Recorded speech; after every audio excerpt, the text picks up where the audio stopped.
আমার ঢালকা নগরের শায়েখ আরিফ বিল্লাহ হযরত মাওলানা শাহ আব্দুল মতিন বিন হুসাইন দামাত বারাকাতুহুম 2008 সালে আমি হযরতের হাতে বায়াত হয়েছি। বায়াত হওয়ার পরে বিয়ে করছি, মানে আরো পরে, বিয়ের আগে ফারেগ হওয়ার কিছুদিন পর।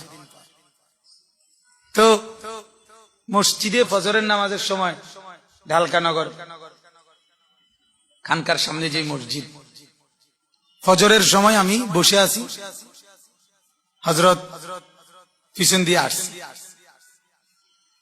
তো আমি এমনি বসে, আমি কোনো দেখি নাই উনি যে পিছন দিয়ে আসছে।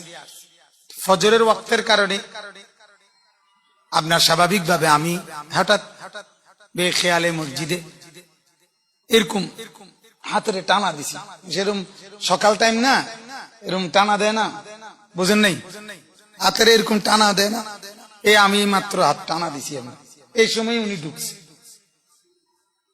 এই তো আর কারে কয় ধোলাই, ধোলাই খালো ফেল।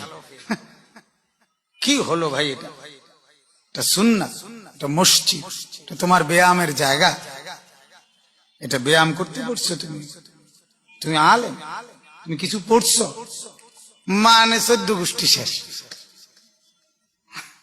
সেই থেকে আজও বিশ্বাস করে 2008 সালের ঘটনা, আজকের এই দিনেও মসজিদে ঢুকা আপনারাই তো আমার মনে হয় যেন ঢালকা নগর দাঁড়াই রয়েছে আমার দিকে।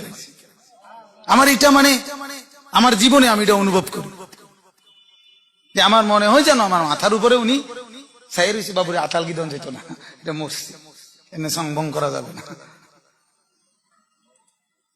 তাহলে এই যে নজর, এই যে নজর, এই যে আদাব, এই যে তালিম তারবিয়ত, এটা আপনি বইয়ের পৃষ্ঠায় কই পাবেন?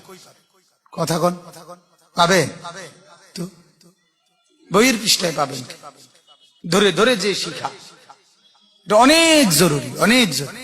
আপনারা যারা সাধারণ মুসলমান আছেন, আলেম নয়, আপনাদের জন্য আরো বেশি জরুরি। কোন না কোন আল্লাহওয়ালা হক্কানি রব্বানি আলেমের সাথে জিন্দেগি মিশায়া রাখা।